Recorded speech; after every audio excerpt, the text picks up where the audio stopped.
Anjana Timarandasya Yananjala Shalakaya Chakshununmilitam Yena Tasmai Shri Gurave Namaha. Jai Gurudev, everybody, and welcome to another satsang. It's great to see all of you all around the world. It's a lovely array. All the time zones. I'm in morning, some of you are in night. It's great. So the last satsang, I talked about the chaos of the path. And so today I wanted to talk about the meaning of that chaos is to transform. And basically what I've experienced is transforming saves your life. And I know we think that our comfort zone is our safe place, but it isn't. It's a place created by the mind and by society's rules that keeps you boxed in. And with the chaos going on in the world right now, it's not the time to stay in that box. You have, that box is sinking. Okay, so you have to transform. You have to jump out of the old mindset. And I wanted to start by reading a beautiful message from Mahavatar Babaji. Okay, he says, on the planet today, we find the coils of time spiraling forward in an uncertain world of humanity's repercussions of past actions, culminating into the present day. Truth is told as the wisdom of lessons learned are broadcast over the airwaves in abundance, like never before on the forefront of human behavior. Fear is rampant among the masses of the population. The salvation of the senses that govern the behavior of people is being challenged daily. It is time, therefore, to take stock of where you are on the spiritual path, your own behavior, and your willingness to listen to your guru. Clean up your karma and find peace within yourself. It is time for time to serve you, because now is the time to chant the name of the Lord to help yourself navigate in the trying times of present day. Now is the time to cling to the feet of the Guru and take the time to chant the Lord's name and do the sadhana to which you are committed. Stay calm, even in the midst of family and world disturbances. Every single day, starting today, do what you do best. Connect within your heart and share, give, and radiate that light within. It is time to spread the love from within the Atma, the eternal self. So let it be on this day and all days to come and go. Blessed be those who are in tune with their Guru in these times of great upheaval in the emotions of human existence. Sending love and blessings to one and all, Mahavatar Babaji, champion of all people. And that's such a powerful message because, as you know, he's been around eternally and in this present form for 5,000 years. And so when he says that these are the most dramatic times ever, he's speaking from a vast wealth of knowledge, right? He has seen so many ages come and go, and yet he knows that what's happening right now is historic, that never before have people's emotions and intellect been challenged to this degree. And as I've spoken about before, Guruji said, Maya is actually a Devi, Maya Devi, and she will beat you with a stick until you transform and shift your focus to God. Okay, and that's what's happening right now. We are being beaten with a stick. Everything we've depended on is vanishing.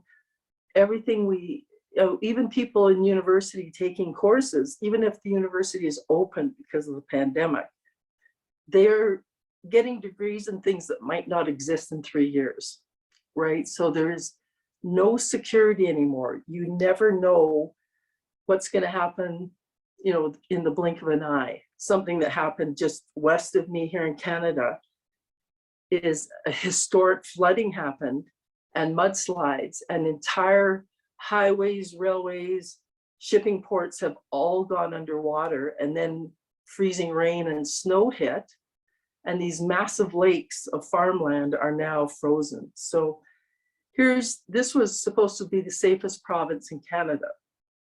And now people have died in the mudslides. Some people are trapped on the highway. They've been trapped for a week on highways because you can't get rescue crews into them. So all of this can happen to any of us in a second. And the interesting thing was when this chaos happened, I had been asked to take care of a house and a little kitty cat because those people were going into BC. So they went to the place where this chaos happened, and they called me and asked if I could stay longer taking care of the cat and house because they were trapped because of the mudslides. And so here I am in the midst of all this chaos and confusion, happy, safe, tons of food, you know, gorgeous little kitty. And we're all in the same reality, but what happened to me was very different from what happened to them. And that's what happens when you hold on to the feet of the guru. You can be in the middle of apocalypses, but you will be safe. Okay, and that's why I say save your life and transform, because the mindset of understanding where this is coming from is what will save you. And it's called a paradigm shift. And so what happens is you always focus on the spiritual first, and then the Maya will sort itself out. I had a call recently from a young man in Germany. He was all freaked out. He thought that he was going to be dragged to some clinic and forced to take a vaccine, and he didn't want to. And I reminded him, okay, you're focusing on the Maya instead of the guru. You know, if you believe Maya has that kind of control over you, that's exactly what's going to happen to you. If you believe the guru knows what's best, you know, vaccine or no vaccine, focusing on the guru, the right outcome will happen for you. And I know most of us are like stubborn 3-year-olds. I don't know if you've ever tried to tell a 3-year-old, you know, here, I'll do this. And it's like, no, I do it. You know, they're determined that they know the right way. You know, and here you're standing next to them, an adult with world experience, and the 3-year-old is sure that they know how to do it better than you do. And so it's the same thing with being under the care of a guru. They know the big picture. They know, you know, maybe you should get over here right now. Well, no, I'm going there. Well, they know that there is a mudslide, right? So a guru is always helping us navigate through the world. And that's where, when Babaji talks about practice the sadhana that you've got. So for some of us, it's Atmakriya yoga. Some, it might just be simply meditation, japa, whatever you've been given that you connect with strongly, that's the solution for you. That will keep you focused on the guru and not the Maya that's happening around you. And like another thing that happened to me 3 days ago, I finally, now that I'm back in Canada with health insurance after years in India, I realized I had to knuckle down and go to the dentist, you know, my favorite place, the dentist. And so of course, they found cavities. And I went and I had a 2.5-hour appointment. They froze the whole side of my face, 2 fillings up here, 1 down there. And the dentist is a lovely woman. She and her assistant were just beautiful. But I chanted, I did my japa the whole time. And I didn't feel the shots. I didn't feel the drilling. Nothing disturbed me. And it felt like it was about a half-hour appointment. And afterwards I said, how long was that? And they said 2.5 hours. Right? So japa removes you, it moves you to a higher level than the Maya that you're swimming in. Okay. And that's why it's a tool for living. It's not just something you do when you have time and you're sitting off to the side. You do your japa as a safety net all day, every day. You know, I've told people who are going into frightening meetings, before you go into the meeting where you think the boss is just going to run amok on you, you say a prayer, and you don't say a prayer to change the boss. That's not our job, right? But you say a prayer asking for help to stay stable and logical and blissful throughout the meeting so that the highest good happens.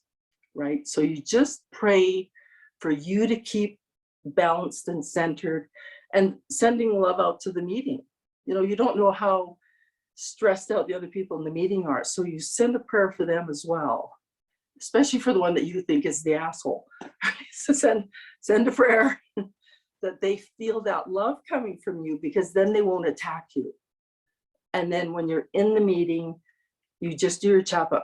And I've been in meetings even since I've been initiated as a Swami, where I wasn't sure what, you know, was going to happen. And then in my mind, I just heard, you don't have to say anything. And so I'd sit through these meetings doing my japa. And when they were over, it was nothing. It was lovely. And I wasn't even sure why I was called into the meeting, but I think I was called in because Guruji was testing me to see if I would stay calm, right? No matter what I thought might be happening. So this is where you keep your perspective constantly on the spiritual side of what's going on, not what Maya, not the obvious Maya. Another thing that happened about a month ago, my neighbor is renovating his bathroom, and he's 70 years old, and he had hired men to come and help him pull the big cast iron bathtub out. So that's a almost 300 kilogram tub, pull it out of the bathroom so he could put it in the truck and take it to the dump. And I saw him outside and no one had shown up. And so I said, oh, I'll help. He's looking at me. And I said, I'm going to chant now. And he laughed because he thinks I'm a little nuts, right? So I started Om Namo Narayana. We got the cast iron tub onto a dolly. We got it to his truck. And then 1, 2, 3, we flipped it up into the truck. No one pulled any muscles. Nobody got hurt. And he just looked at me in shock. He's like, how did that happen? And I said, I was chanting. I keep telling you to chant. And he's still shaking his head, right? He said, I heard him on the phone telling friends, he's like, it's like she called in the powers of the universe. And we got the tub into the truck. So this is a practical tool, okay? You're being given tools to get through the challenges of this world, okay? It's not like you block off spiritual time to do your spiritual things. It's all day, every day. These things help. And it's crazy to charge into the world without doing those practices, because you're setting yourself up for disaster, okay? And Guruji tells this great story. He did it if you've got the big version of the Bhagavad Gita, in chapter 1, verse 40, he told a story. And he said, once there was a man giving a discourse. He told the audience he had a great regret inside of him. He said, I have not changed myself. When I was young, I was very enthusiastic and wanted to change the world. So I tried on my own. But nothing would change. So I tried to change my town. I tried and tried and tried, but I could not. Then I tried to change my friends. I could not. Then I tried to change my family for many years, but I could not. Finally, I was left completely alone. In my loneliness, I realized that I couldn't change anybody but myself. Now time is running out and I don't have much time left. If I would have changed myself first, this would have made an impact on my family, which would have impacted my friends, our town, and maybe the world. I wanted to change everyone but myself. So I know I had that idea for a long time. I thought this job would be great if that person would change, or this relationship would be great if that guy would change, right? I always was pointing the finger at other people to change. And what we're being reminded over and over is challenging people come to us to make us change. Like God is always the one who has put that difficult person in front of you for you to look in and say, why have I been given this? And when I started to shift, instead of pointing at other people and saying to myself, why is this happening? Why has this situation gotten so out of control? and then just sitting with it. And sometimes if I asked myself that question before I went to sleep, I would wake up with an answer. Okay, a lot of times when you turn your mind off, it allows your Atma to communicate with you. Okay, so if your mind is just really fighting with you all the time, then just ask a question and go to sleep, because sometimes there'll be real clarity when you wake up. Okay. And recently, Swami Revati, he was down in Mexico with Guruji, and he said Guruji was so disappointed that longtime devotees had no knowledge. He said they just want to feel good, they don't want to transform. And so what he's getting at here is that you can do some of these practices to feel good, but if you don't actually understand the point of it, you won't shift. And that's why he's constantly telling us to read the lives of saints, read the Bhagavad Gita, some other resources that they're just flooding us with help right now from Bhakti Marga. So the Guru Connect account is giving extra lectures from Guruji. Myron has that amazing channel on YouTube called Dharma Speaks. So there's lots of ways you can hear the same messages and see how other people have handled the same situation. And that's the amazing thing about knowing the lives of saints, is because they have gone through, in most cases, worse situations than we'll ever face. And they've done it as a gift to humanity. They've done it to show us that you are never alone and that there is always a solution, right? And by getting that knowledge into you, it helps you understand what you're aiming for, to aim for that life that is beyond the, retirement savings plan and the secure little house. And, you think you've put all your ducks in a row. Okay, now I'm safe. Well, then a mudslide comes and destroys your house, right? So you can never accumulate enough things in this life to keep you safe. It's only when you transform inside and realize that everything that's coming to you is perfect, right? That everything that happens for a reason, and then you're free.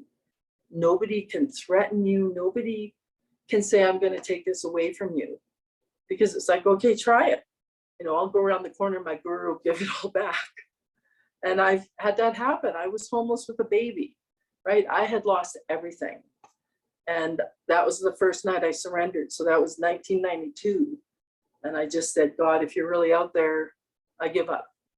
I don't know how to make this stop. And if you fix this, I will do whatever you want for the rest of my life. And he fixed it.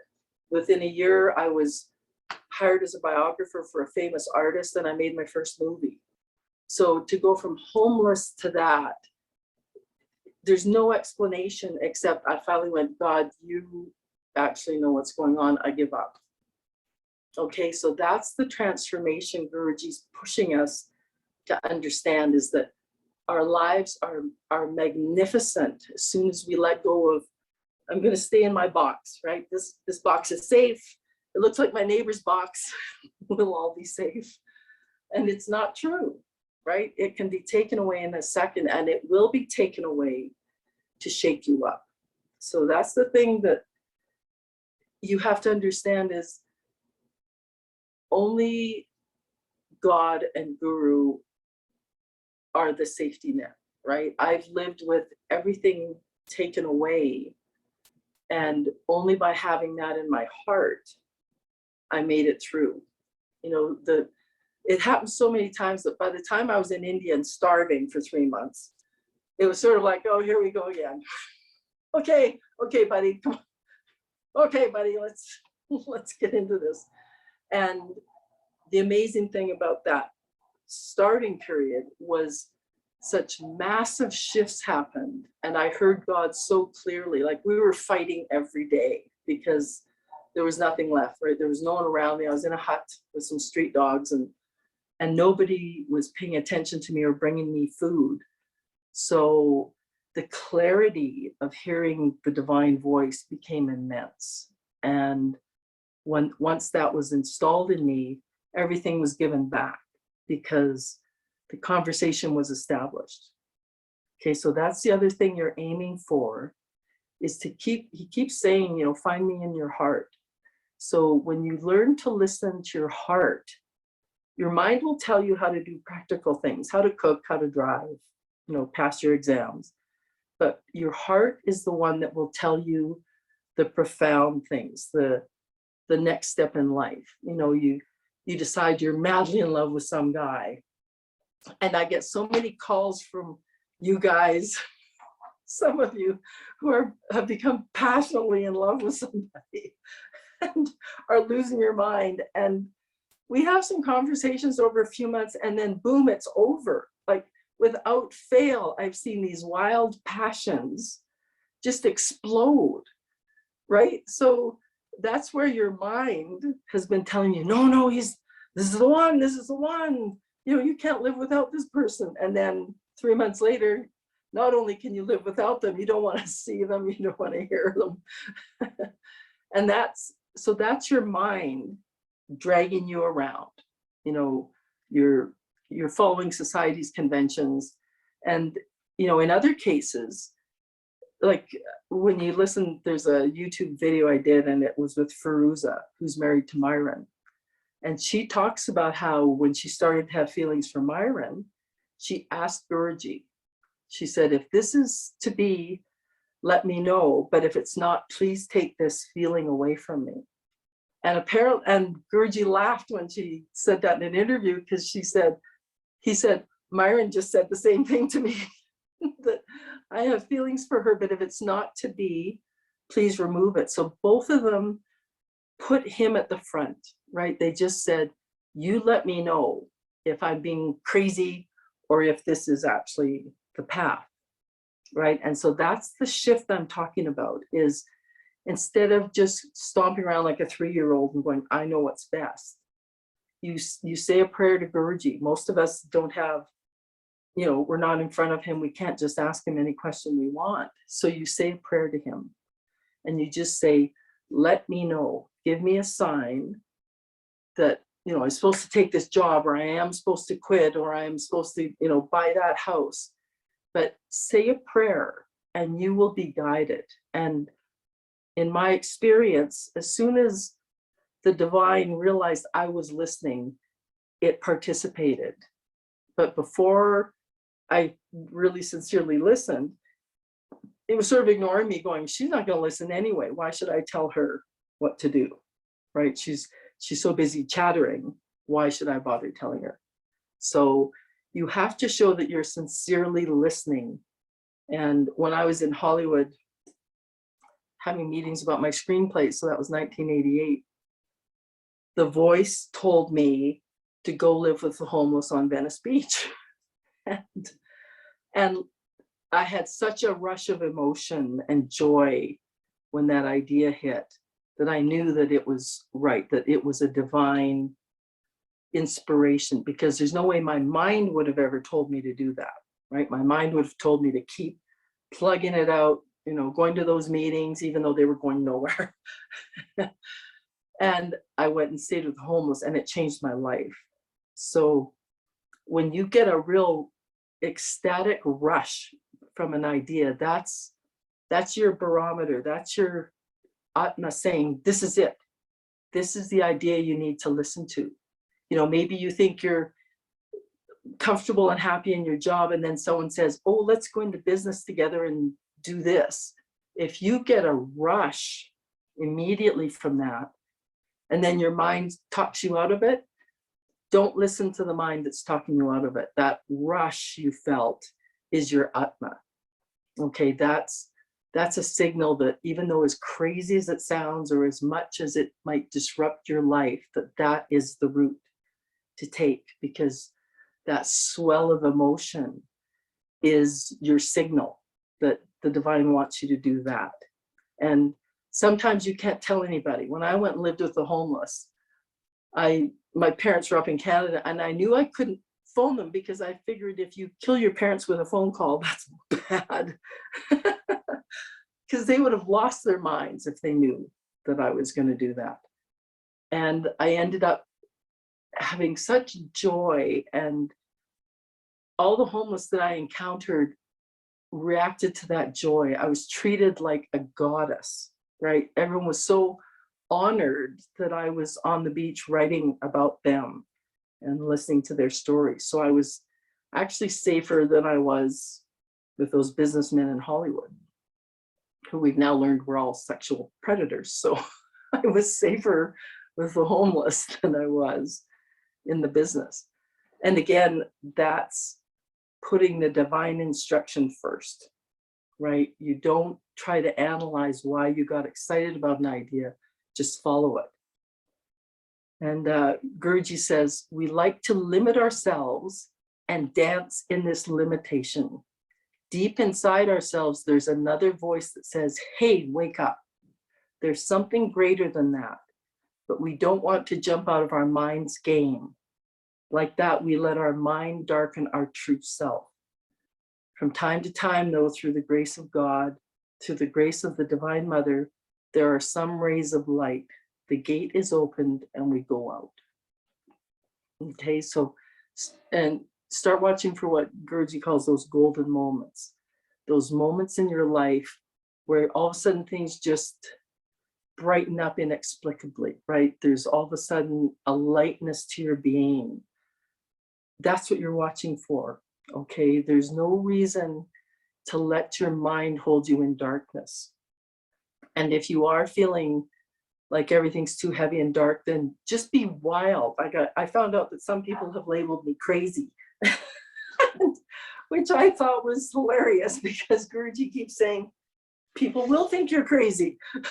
So, and it's because I don't do what's expected. Like if something's becoming too much, I'll run outside and I'll scream and I'll twirl around and I'll dance, right? And you'll feel that darkness exit. Like there's just like pockets of negative energy that will flow through an area, get into your home. You know, sometimes a person will visit and bring something in with them. And if you feel that darkness or that negativity, just do something about it immediately. Start chanting your japa loudly. I play Guruji really loudly, his songs. And this place I house sat, when I got in there, they said the cat would never come out because the cat hides all the time. And when I got in there, it's a beautiful mansion, but there was something very dark in there. And I don't know what, but I set up my puja, you know, put Guruji's padakas out and did puja. The cat ran out, jumped up on the table and watched puja. And the whole energy shifted in that house. So I don't know if a friend had brought the energy in or what was going on in there, but I didn't even care. It didn't matter what the source was. I did my practice, right? I did my sadhana, put on Guruji's music, and the energy shifted, and that cat became a pest, right? He wouldn't leave me alone. And so I sent videos to this family to show them, and they were in shock because they said, our cat never does that with strangers. And I said, well, I'm not strange. Just because to me, cats live in a spiritual world. And so if you put yourself into that spiritual mindset, all animals will be drawn to you, right? Without fail. So I don't know if some of you managed to attend the Narada Bhakti Sutras, but I know they're doing a refresher at SPN for over Christmas, which if I was in Europe, I'd be there in a second. Like it's going to be a beautiful, so the Swamis are going to go over the sutras again. You guys will have Christmas dinner, New Year's, a blast. But in those sutras, he took Narada, you've probably heard of Narada Muni. He basically is an immortal who visits all the lokas, all the worlds, and creates havoc.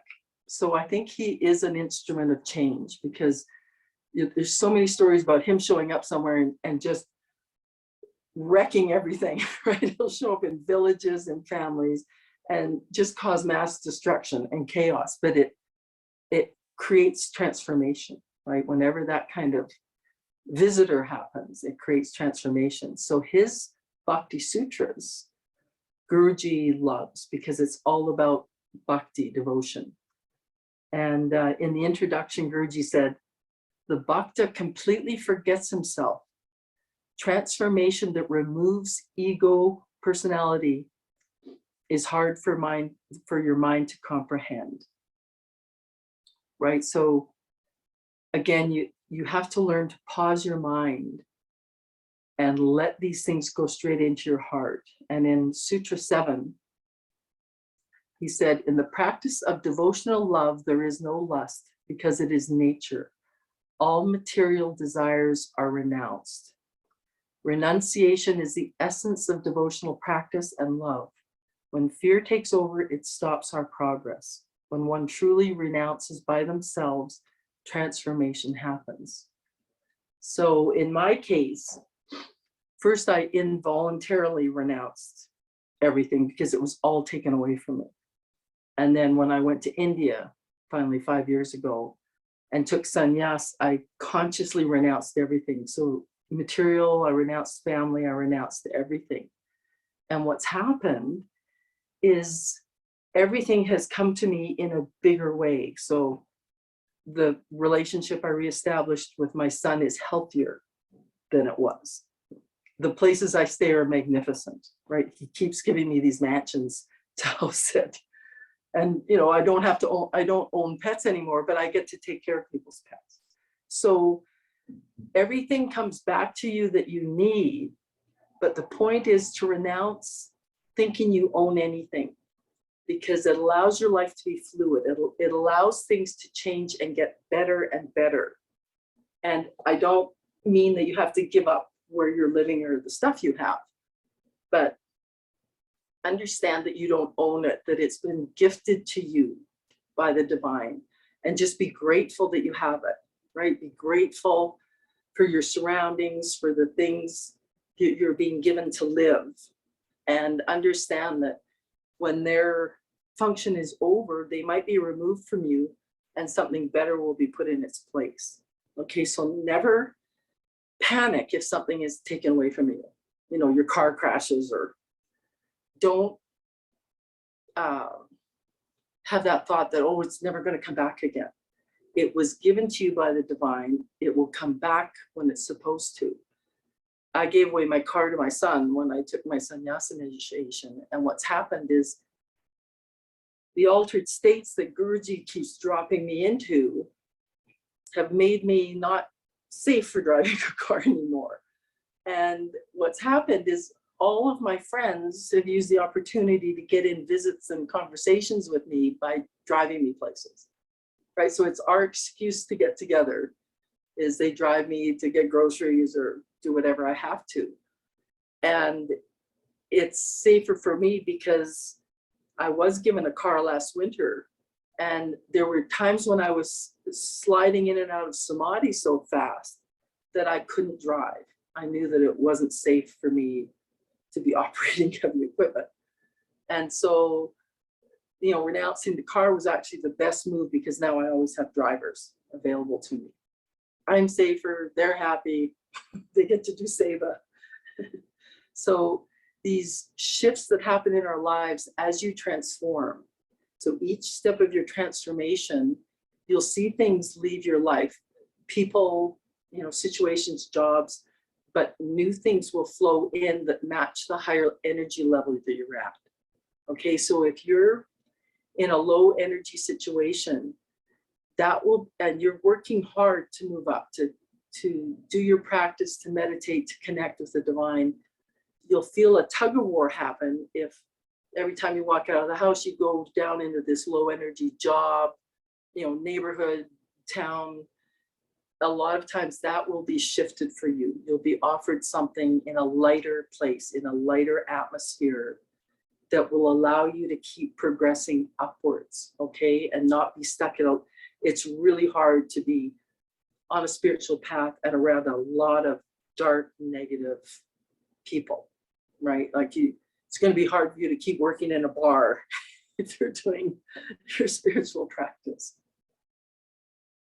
Now in Sutra 18 in the Narada Bhakti Sutras, it says, Sandilya Muni says that bhakti results from one's removal of all that obstructs one from experiencing the soul's delight. Bliss is permanent and awakens as a result of grace from within. Whatever draws the mind away from God will never be favorable for bhakti. So basically, the biggest challenge for us is our habits, right? And I realized that I had a lot of things I used to do to numb myself because it was so hard being in the world. You know, I'd come home after work and I just put on some TV shows to basically numb myself. And, you know, I watched my son do it with video games. So we have habits that have been coping mechanisms, but they don't help us progress, right? They trap us in a certain place. And the best way to break a habit is to do something else for 30 days. So 30 days is a magical number. And what you can do is, you know, say you've had a hard day and you come home and you want to do something. Ask yourself, am I numbing myself, or is this going to help me feel better, right? So every single decision you make, you know, and here in Calgary, the Wild West, everyone drinks. Like we've got alcoholics like you can't believe. And when I tell them to make that decision about taking a drink or not, and I remind them that, you know, drinks are depressants. It's a, you know, a drink is going to bring you down. It's not going to lift you up. So if you're already depressed, having a drink is going to make you more depressed. So I, you know, bit by bit, I'm getting people to ask themselves, do I really need this drink, or do I maybe need to, you know, take a shower and do something healthy?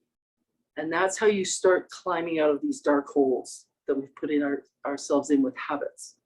Okay, the Western mind, we have so many habits that numb us.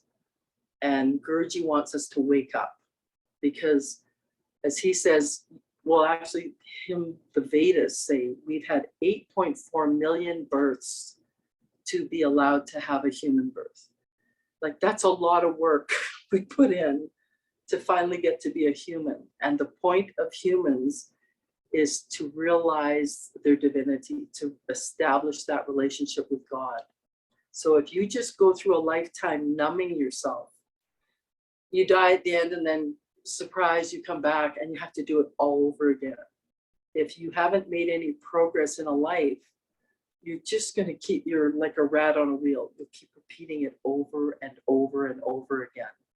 And I think that's what pushed me on the path so much, was I think I have a memory of wasting lives, because I just, when people were saying, you don't have to do that, you don't have to, you know, be so extreme, take sannyas, become a swami, you can just, you know, be spiritual. But I had this intense fear that it wasn't enough, that I had wasted too many lives, and that I felt like time was ticking, right? That I had to do the most I could in this lifetime, because I felt like my life depended on it. And that's why I say, save your life, transform now, because we can't just keep repeating lives doing the same old thing, like we're trapped in a cage.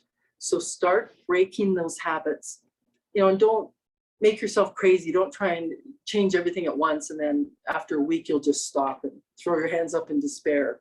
So take one thing at a time. If there's one thing you're doing that you know is limiting you or numbing you, stop doing it. Replace it with something else. Replace it with, you know, when I'm cooking, I'll have on one of Myron's lectures, or I'll have Guruji's songs playing, or I'll have one of his Guru Connect things playing, because the whole energy in the house moves up because of that. It doesn't move down. So Guruji says, the world is in chaos, but devotees still shine that inner light. They're still happy. Right? So that's what your practice will do, and people will see that.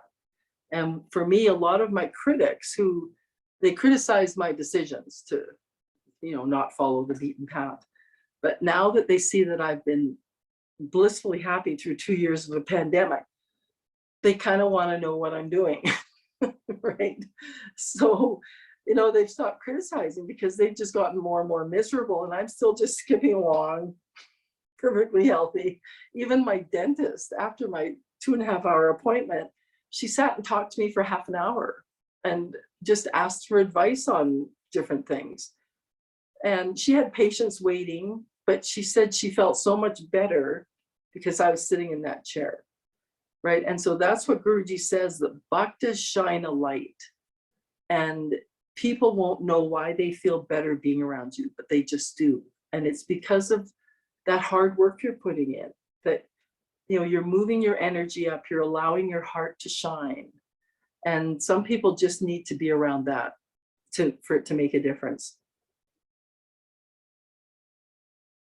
So, Guruji's told stories about Saint Kabir, who was a weaver, and he never stopped weaving to chant. He just chanted while he was weaving.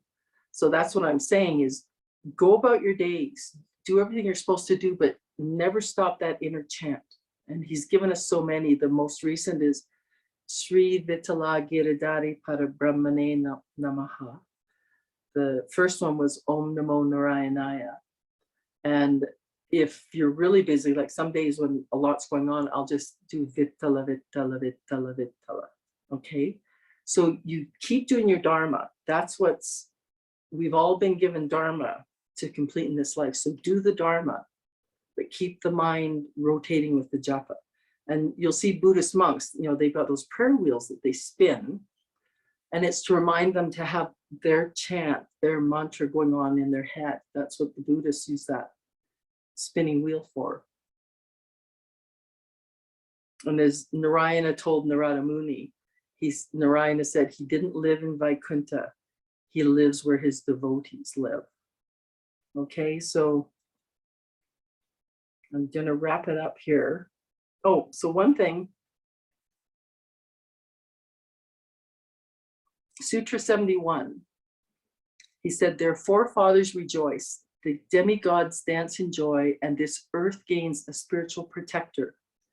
When people ask Guruji about becoming Hindu, they ask if their ancestors will be upset. And Guruji said, no, they will rejoice.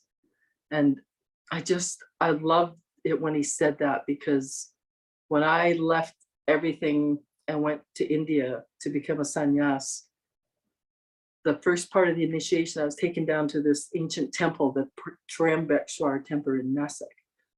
And this old Hindu priest, and I sat on the edge of the big water tank, and he had to talk to everybody who came by. He kept saying, this Canadian's becoming a sannyas. And so they'd all have to chat. And, the ceremony took 3 times longer than it's supposed to.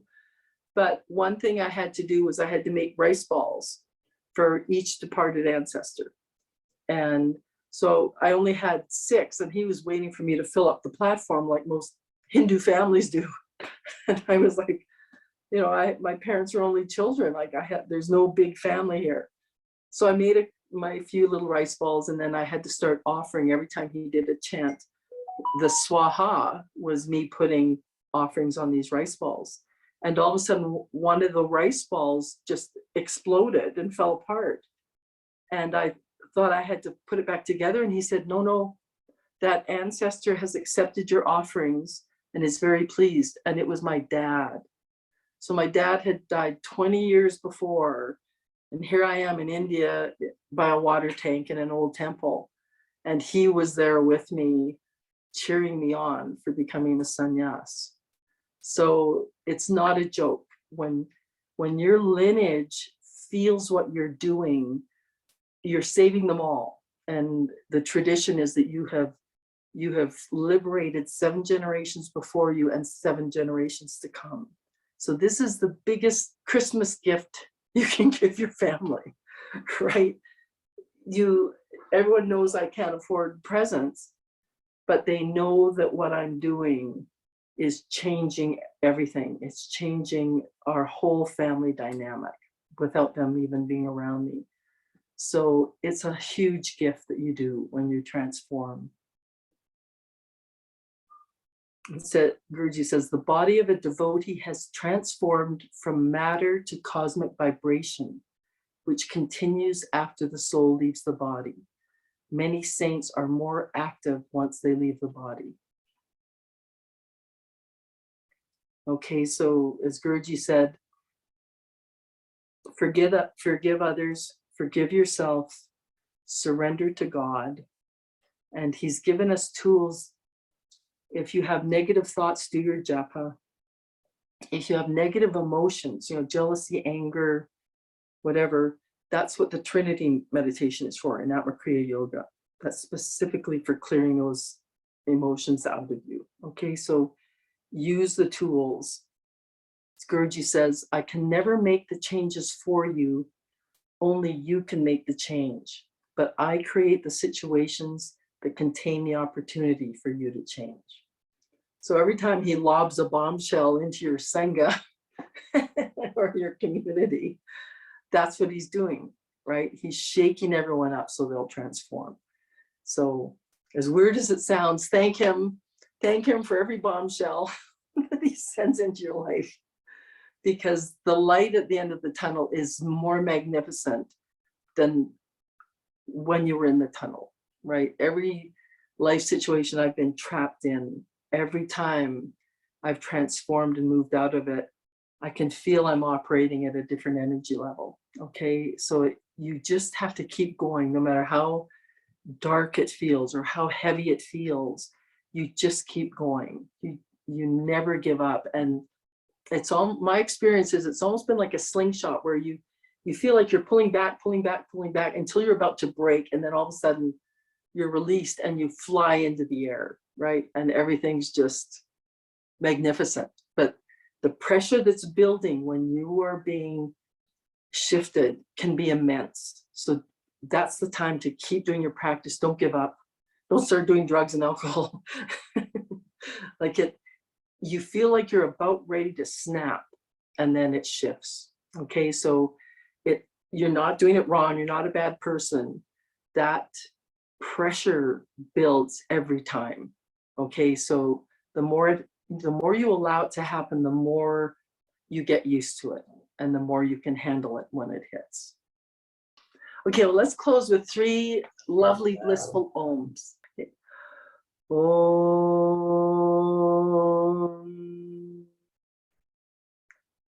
Om.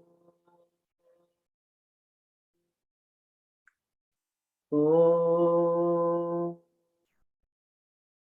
Much love to all of you from Canada.